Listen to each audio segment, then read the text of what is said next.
இன்னைக்கு ஆசீர்வாதத்திற்காக எங்கெங்கோ நம்ம தேடி ஓடுறோம். எனக்கு சமாதானம் கிடைக்காதா, அற்புதம் நடக்காதா, அதிசயம் நடக்காதா, ஆசீர்வாதம் வராதான்னு ஓடுறோம்.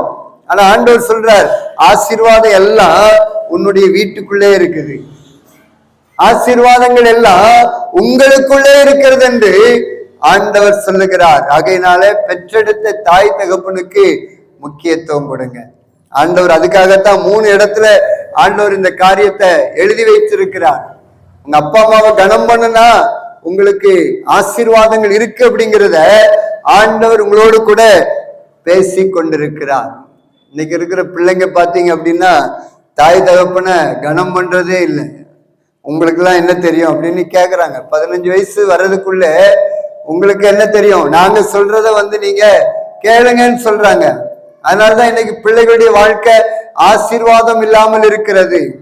ஒரு 30-40 வருஷத்துக்கு முன்னாடி அப்பா அம்மா என்ன சொன்னாங்களோ அவ்வளவுதான். ஒரு கோடு போட்டாங்கன்னா அதை தாண்ட மாட்டாங்க. அப்படியெல்லாம் இருந்த காலம் மாறி இன்னைக்கு தாய் தகப்பனே மதிப்பதில்லை. காரணம் என்ன அப்படின்னா சாத்தான் அப்படிப்பட்ட சிந்தனைய கொடுக்கிறான்.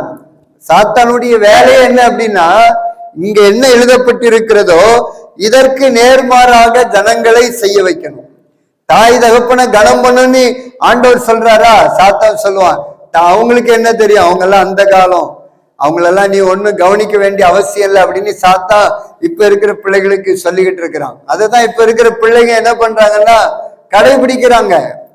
20 வயசு கல்யாண வயசுலாம் வந்துட்டுன்னா பிள்ளைங்க தாய் தகப்பனை இன்னைக்கு மதிப்பதே இல்லை. ஆனா ஆண்டவர் என்ன சொல்றாருன்னா, உன் தகப்பனையும் உன் தாயையும் நீ கனம் பண்ணுவாயானால் நீ ரொம்ப நாள் இந்த பூமியில வாழலாம், நல்லா இருக்கலாம்னு ஆண்டவர் சொல்றார். உனக்கு நன்மை உண்டாயிருக்கும் ஆண்டவர் சொல்றார். அதனால ஆண்டவருடைய வசனத்திற்கு நம்ம கீழ்ப்படிவோம் என்றால் இந்த பூமியில ஆசீர்வாதமா வாழலாம்.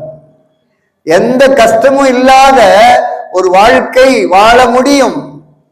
இன்னைக்கு ஆண்டவருடைய வார்த்தைய பிள்ளைகள் மதிப்பதில்லை. ஆண்டவருடைய வார்த்தைக்கு இன்னைக்கு நிறைய பேர் கீழ்ப்படிவதில்லை. அதனாலதான் பிள்ளைகளுடைய வாழ்க்கையில ஆசீர்வாதத்தை பார்க்க முடியல.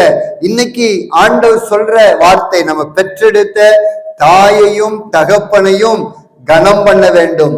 கனம் பண்ணினால் அதுல நிறைய ஆசீர்வாதம் இருக்கிறது.